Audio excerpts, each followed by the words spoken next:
अशा आरक्षणाच्या बाबतीमध्ये ज्यावेळेला काही प्रश्न निर्माण होतात त्यावेळेला अपेक्षा ही आहे की महाराष्ट्राचे एक ज्येष्ठ नेते म्हणून पवार साहेबांनी सुद्धा तिथे यायला पाहिजे होतं। असं सांगितलं जातं की सगळे येणार होते, पण 5 वाजता बारामतीवरून कुणाचा तरी फोन गेला आणि विरोधी पक्षाचे सगळे येणारे नेते यांनी बहिष्कार टाकला। तुमचा राग आमच्यावर असेल, तुमचा राग अजितदादावर असेल, तुमचा राग छगन भुजबळवर असेल, पण या ओबीसी समाजानं तुमचं काय घोडं मारलंय का तुम्ही येत नाही? हे सगळी जे आहे हे आरक्षणाचं भांडण मिटवावं म्हणून एक 4 दिवसापूर्वी तिकडे सह्याद्रीला सरकारनं मीटिंग बोलवली की सगळ्या पक्षाच्या नेत्यांनी तिथे यावं, मार्गदर्शन करावं की हे सगळं प्रकरण शांत कसं होईल,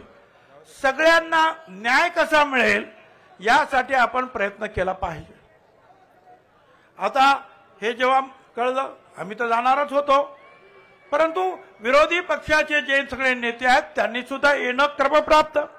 मी स्वतः वडेट्टीवारांना सांगितलं बा तुम्ही पण या, कायदा काय म्हणतो हे त्यांना जे आहे वेगवेगळ्या ऍडव्होकेट जनरलने जे काही सांगितलं त्या कॉपीज त्यांना दिल्या। मी जितेंद्र आव्हाडांना सुद्धा बोललो, त्यांना सुद्धा कायद्याच्या काही कॉपीज दिल्या आणि त्यांना सांगितलं की काही करा आणि शरद पवार साहेबांना सुद्धा बोलवून घ्या, कारण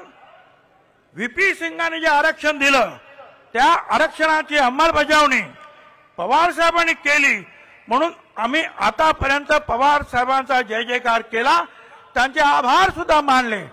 परंतु ज्या वेळेला अशा आरक्षणाच्या बाबतीमध्ये ज्यावेळेला काही प्रश्न निर्माण होतात त्यावेळेला अपेक्षा ही आहे की महाराष्ट्राचे एक ज्येष्ठ नेते म्हणून पवार साहेबांनी सुद्धा तिथे यायला पाहिजे होतं, परंतु असं सांगितलं जातं की सगळे येणार होते, पण 5 वाजता बारामतीवरून कुणाचा तरी फोन गेला आणि विरोधी पक्षाचे सगळे येणारे नेते यांनी बहिष्कार टाकला। मला हे विचारायचं आहे की या बारामती मतदारसंघामध्ये मराठा समाजाचे मतदार आहेत, माळी समाजांचे आहेत, धनगर समाजाचे आहेत, सर्व ओबीसी समाजाचे आहेत, भटक्या समाजाचे आहेत, विमुक्त समाजाचे आहेत, सगळ्यांनी मतं दिली। ती सुनेत्राताईंना दिली असतील तसं ती सुप्रियाताईंना सुद्धा दिली, पण या सगळ्यांच्या बाबतीमध्ये त्या सगळ्यांचं संरक्षण करणं हे तुमचं काम नाही। तुमचा राग आमच्यावर असेल, तुमचा राग अजितदादावर असेल, तुमचा राग छगन भुजबळवर असेल, पण या ओबीसी समाजानं तुमचं काय घोडं मारलंय का तुम्ही येत नाही? का हे सगळं मिटवण्यासाठी तुम्ही आमच्या बरोबर येत नाही? सगळ्यांना सांगायचं आणि मग पाठीमागून काहीतरी सल्ले द्यायचे आणि त्यातून हे जे महाराष्ट्र पेटवण्याचे उद्योग चाललेले आहेत, मला पुन्हा एकदा सगळ्यांना विनंती करायची आहे की आम्ही या सगळ्या विरोधी पक्षांना, ठीक आहे,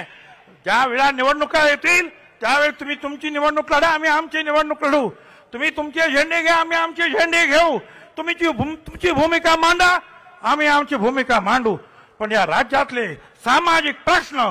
सोडवत असताना मुद्दाम होऊन त्याच्यावर बायकॉट टाकायचा, मुद्दाम होऊन यायचं नाही आणि ओबीसी समाजाला असेल, मागास वर्गांना असेल वाऱ्यावर सोडायचं हे अजिबात योग्य नाही। कारण या बारामती सहित संपूर्ण महाराष्ट्रामध्ये सर्व समाजाचे लोक राहतात, मराठापासून तर दलित आणि आदिवासी पर्यंत